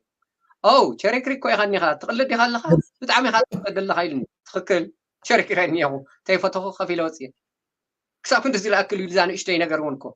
سلازيس إتو هاي إند لو إند لبهال زين ودخن زين فليتنا خنا آتول لنا እንታይ ዓይነት ቢዝነስ ልንቀሳቀስ ኣለኹ ኣበይ ኤሪያ እየ ዙ ቦታ ልካረ ኣለኹ ዝመፅእ ኣሎ ፊቸሩ እንታይ እዩ እንታይ ክምስረት ይከኣለው እዚ ኪንግስፖር ይወፅእ ዶ መሬት እኒሮ ድሕሪኡና ኣይከጥፍኡን ይኽእሉ እንታይ ናተይ ቢዝነስ ብደንቢ ስትራቴጂና ሲ እቱ ዲሞግራፊ ናይቱ ኤሪያ ዘሎ ፖፑሌሽን ናይቱ ኤሪያ ዘሎ ኢንካም ናይ ድኻናይ በርህድ ድዩ ናይ ሃፋትም ድዩ ትናተይ ቢዝነስ እንታይ ይመስል ምስ ምንታይ ይኸይድ እዚ ብሙሉ ስትራቴጂና ቀዲምና ሙሉ ብሙሉ ክነፅንዕ ኣለና ምክንያቱ ሊዝ መሓዝ ኣይኮነ ተቀዳዲምካ ቅድሚ ሊዝ መሓዝ እዚ ኩሉ ኣፅኒዕና እዚ ነእትወለና ገንዘብ ሂወትና 20 ዓመት ዝሰራሕናየን 100,000 እንተኮይነን ቻው ጠፋ ኣለዋ ማለት ኮይ ስለዚ በቀሊሉ ክነኣትወ ንኽእል ዶ ነው رجعين تقلن خنجز أنت وينا إنا بقلنا أتومبر نعسرت عمت لا أسرنا لحموش عمت لا أسرنا ليز كونترات وعلي كن أنت وينا تهت أنكرنا بزح مصنعتي غيرنا 100% comfortable كوينا أتو إن أتو بيزنس بعلو بعلتنا نفلتون مانجمنتو قلمرو كله بوك لتزلنا استراتيجينا حيزنا مئتاو بتعمل لا إيه كال ابتحتو كوا خنقصللو إنا حدا عبي اتحادا زلون تايو نان كومبيت لبهال نغرات نيو سلازي حدا شوبينج سنتر ليز كتفارارم كلها اوزي غروسري ستور نيا اوزي ليكر ستور نيا سلازي اوزي شغارا هيت شيت كلكاي خون تلالون مغنياتو تحادا ليكر ستور كي تطفو مالتي أوزي ناي هوكا وي ناي سيجارس زوم بايبس قلمرتات منامن كتشت أي تخلي قبلك كاي خلي نا أخاطر حيكون إنه تتأتل لها نسخة وأنت تصنع خون باي ذا واي كومبيت مسايل قبر بيزنس ناوزي كي تأتود لي إلكا أبتليز نقصح فلكا كتزارو لك معناتهم سها كومبيت لقبر كونفيننس ستور نحرق وخفت كوينو ليكر ستور نيكا تقول له شجارة لسلسة بايب زي بمولو تحزر لا مالتي تا كونفيننس ستور سلازيس جنا توليزون ناي نان كومبيتيشن كلوز او خطأتولو بتعمد لا ايه امبورتانت ينسمو ابتقولنا خاند عينيت بيزنس كم زفت الرأي تفلتنيا نتا بيزنس كاخت كالا خلال لك كشطاف لوطا تاليزن تا على لاوعدن نساياكو ገንዘብ ማለትኮ ካሽ ማለት ካሊዝ ኮያ ንሳሒዝካ شطاف لوطا ትኽእል ስለዚ ናን ኮምፒት ክሎዝ ክትገብረሉ ኣለካ ካልእ እውን ከምዛ ዓንቶ ዝበልናዮ ሄይ ዲሞሊሽ انت ተገይሩኸ ዚ ቢልዲንግ ዚ ሓደ ላንድሎርድ መፅኡ እንድሕር ገዚእዎኸ ሲምፕል ምሳሌ ክበኩም ቅድሚ ቁሩብ ዓማውቲ ዝኾነ ቤተሰብ እየ ውዚ ቀረባ ኣላሚዳ እንደይተን ሊከርስቶር ነይርዎ ሊከርስቶር እንትሎ 10 plus 5 ሊዝ 10 years ሊዝ 5 years option ሒዙ ኣትዩ رينت بلس 10 plus 5 قرارين كلا خاطري رينت كندزي بدنب تصحيفو انيو با بروكر اي لاندلورد اي مين لوير اي كلهم اشياء يوم لندر اشياء نيرو لوير اشياء ناي سيلر اشياء ناي بروكر اشياء كلهم يوم نيرم بعلتهم سوت راح تكون تقمي doesn't mean to إيش عملت بنيجاتيف نجاري يكونن جن حد عينتي يوم نبعلوت ما نمسى بينوري أمونا أي و أمونا أي بيت سبي ما يجن كم مهرنون أي كألن أتيو تحرق اللي تعمت شيء تو وزلان لورد تحريو مسيو ديموليش كجورا إيه لحد يسأونا وليزني نرهونه و أبتو تحتي بنش تطيع تصحيفة ديموليش كنقورو إن كيز انت خلنا إلو ليز كوي هو 10 plus 5 years ديموليش كنقورو انت راخوينا بنعب عليها وجي كاوزي توصل سريحنا ريدي مسقرنا يو تمليسكا تأتو اتو بوتا حدش سلو تهونا حدش ليز انشعيتو لبكا رينتو حدش تركبتو لس أبتحتي بنش تطيع تصحيفة الله دويلنا حجزني الشيء رأي الليل كم زي لومني وا مفرين كاكو أتهاي نخان تايدي زوزيني بنيش تطي بدكا بونت بنيش تطي بدكا نأسات رحس بدكا أيتر أنت تصحيفني يا شاو لويرات تقصيرهم فردبيت كرتت تغلى سلازي جنا عداو تزجر من نجرجن اتو بانكي وعلو أي رأينا يا 10 عامات 10 عامات لقح هيبوز بانكي 10 عامات البهال اللي زي ولد 10 بلاس يرس تلان ساتن يرلو اتا برقال تصحفت تبانكي رأي كميلو جي نيرو اس بي اف كميلو እንደዚህ ሰግሮ ካሕሳይ ማለት እሲ we are speaking about ናይ 10 ዓመት ሎን ዝሃቡ ኣማይታ ሻሒት እዩ ብዛዕባ እዚ ማዕሩፍ እንደዚህ ይሰግሩ does he have a guarantor ኣብ ኩሉ 50 ዓመት ሊኢካ ክትብላ ማለት ፐርሰናል ጋራንተር ነይሩ ወይ ጎዝ ወይ ገለ ትሕጃ ነይራ ትርትኹን ኦኬ ኩሉ ሳይለ بتفكر ቶም ባንኪ 20% ኢኩዊቲ ስለዘለካ ገዛኻ እውን SBL ን ይሕዞ እዩ ለመእትየሞ ግዴታ እዩ ኢንካም ሲኢኑ ጠጠው ምስበለ ኢንቨንተሪኡ ሒዙ ናብ ጋራጅ ምስ ወሰዶ ንሱን ኢሌጋል እዩ ትልገበሮ ነገር እውን ከምኡ ምስ ገበሮ ጨኒቕዎ ካብ ገዛኻ ትኸፍለና ገዛኻ ተታሒዙ እዩ ለሞ ስለዚ ገዛ እውን ከድሕና ይካኣለ ንኣቶምን ከፍሎም ይካኣለ ካብቲ ቦታ ወፂስ ኦልሬዲ እቲ ቦታ ንኻልእ ሰብ ሂቦም ኣብ 3 ወርሒ እንተለመሊስካ ቀጥታ እቱ ናትካ ኦፕሽን ዝነበረ ወፂኻ ናብኡ ካልእ ሓድሽ ሬንት ንኽንበካ ዘይስማዕማዕ እንተዳ ኮይንካ ሉዝ ትገብረለካ ዕድልካ ኢሎሞ ናብ ምክሳሳት እዩ ገይሩ እንካብ ገዝኦት ሒዙ ስለዝነበረ እንከይፈተወ ኣብ ዘይእቶ ካልእ ዓፅያ ልወፀት ሊከር ስቶር ተይፈተወ ኸይዱ ዘን ኢንቨንተሪ ኣእትይዎን ድሓረ እውን ያው ዓፅዩ ወፅዩ ማለት እዩ ስለዚ እቱ ክራይሲስ እዚ ንወዲ ክንዲዙን ዓብዪ ፀገም እኒአዎ ንምንታይ ዲሞሊሽን ትግበር ይኹን ካልእ ይኹን ንዚ ንወዲ ክንዲዙን እዘና ናሽቱተይ ነገራት ዝፅሓፋ ንኡ ኢና እዞም ጠበቃታት ይኹን ብሮከራት ቴናንት ሪፕሬዘንታቲቭ እንተይረኣይዎ ስቁልኩም ከይተኣትው ኢልና ንዛረብ ምክንያቱ እቲ ጓሓትን ምሸትን ትህዝብና ኣብ ዓብይ ፀገም ይበፅሖም ዘሎ day to day ኢና ንሪኦ ኣለና Yeah, it's a lot to speak. Thank you. كحساي أنا بحكي تي قانزانا وتبزي كنبلو كمان أبزي كبرات تخاطتلت نحن أبزي خن مهرو كحساي كبلو بتعمي أوشت سب خونه سب دس عزل لو قد أيوة كلنا زقات من ناس لازم جين كنوت لنا سب مهارو لو فلت له نمبالي مرزي قلاوي سقاي زقات من ناي بزح نقر عن كفاز فترة نازل لي كم حبرة سب عن طبعا طيب النيرو إيش يوان راي واحد كم حبرة السب رأيهم حبشة تقرنيا زاربو أيبل أحسن كلهم من يموزون وزلوا تلكم مصل هجي تم بكات بقى كوربوريشن كوينم بعلم تم إيش يعني سوون محزول له نحنا قلنا بيلنا نعندرنا أبكال قداينا لنا مالتي anyway كحساي انت خنقبرا كلايك فالكن ملسات حشنا مثلا ساعات نقلن قرنا እሺ ጽቡቕ ሓሳብ very important እዩ እዚ እንታይ እዚ ዘሎ መሲልካ ከምዚ ሰዓትን 20 ዚኣ ከማን ክሰምዕዋ ክስማዕ ዘለዎ እዩ ብሕልፊቲ ቢዝነስ ስሞል ቢዝነስ ራን ትገብሮ ኣብ ጀነራሊ ኣብ ዩኤስ ይኹን ዋላ ኣብ ዝኾነ ዓዲ እዚ ሕጊ እዩ ቴክኒካል ኣብ ኩሉ ኣሕዋት እንታይ ይመስል ዋላ በቃ ዋላ ኣብ ኣፍሪካ እንተሃለካ ቢዝነስ ካሲ እንታይ ይመስል እቲ ላንድሎርድ ኢዝ አ ሎርድ ኢልና ኢኻ ሓሳብ ምዃኑ እንታይ ዓይነታት ፀሓፋ ነጥብታት ክትወስዱ ትኽእሉ ዝብሎ ዘሎ ነጥብታት እዩ ስለዚ ከም ካልኣይ ክፋል ክንቅፅላ ካልኣይ ክፋል ጌርና ክንቅፅላ ትሕሸና ዝመፅእ ቀዳም ምክንያቱ ሰዓትን 20 ጌርና ኢና ኣለው ክልተ ፔጅ ኦልሞስት ኣለና ሕጂ ያ ኣለና ትሪኦ ኣለካ እዚ ኣይንውድአና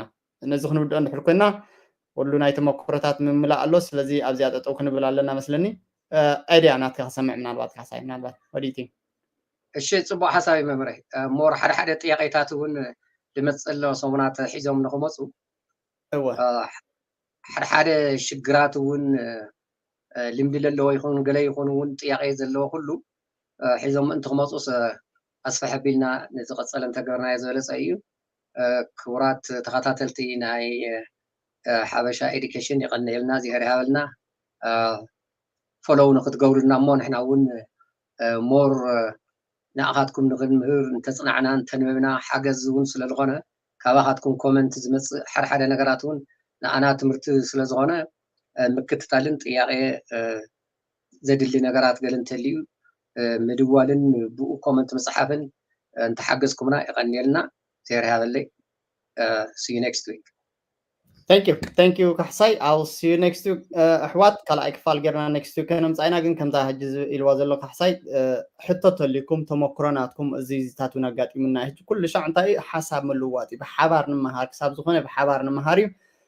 حاجز خنا ناي حسكم من رحمتكم أقداس زخنة الاستيل أحوات كندوق ما كندقاكم هنا يا thank you كحساي رحس قنيات نايت صوم يبرلنا ዜር ሃበለይ ይቐኒልና thank you bye bye I know اللهم تي عند ميكال قال حتتات تحف لها مسكنا تخلى قال حتتات تحف لهم حوات بليز ريزيرف ورو اب نيكست تايم كنملو سينازي حتتاتكم اب زمص كنملو سو حشنا طرايت حتى حيسكم مص مالتي زي اجن حدرا شرط غيركم تمرازي ولا تم بيزنس زي وصخم بيزنس بلان تلكم زي موستلي سمول بيزنس اون مقبار سمول بيزنس تراي بالسمول بيزنس عبيت الله تراي كونن اون نغبر حوات مسوس تأثر معات complicated አለው ማለት مسوس تأثر ቁጥር ሓደ ሊዚ ኣብነታት የምጻላ ነይሩ ኣያና ሓሳይ ናይ 800 ሺህ ክሸጠ ዝኽእል ፕላስ ኢንቨንተሪ 350 ኦልሞስት 1.2 ሚሊዮን ንብረት ኣሰት ይሰብ ዚ ሉዝ ዝገብር ዘሎ ኣብነት ማለት እዩ ኣቀሲልና እውን ናይ ውሽጥና ዘጋጥመና ናይ ናህና ናይ ግልና እውን ኣለና ብዙሕ መሃሪ ክነምፀ ኢና ሶ ያ ለስ ኪፕ ኢን ታች ብሓባር ንስራሕ ብሓባር ንምሃር كم تلمود حبش إدكيشن مسخم صنيحو تانكيو يغنيلنا كبرت هابلنا ري تسفيت مسكنا عند ميكال كلهم كومنت تقبلوا لهم love you all thanks so much guys all right talk to you next time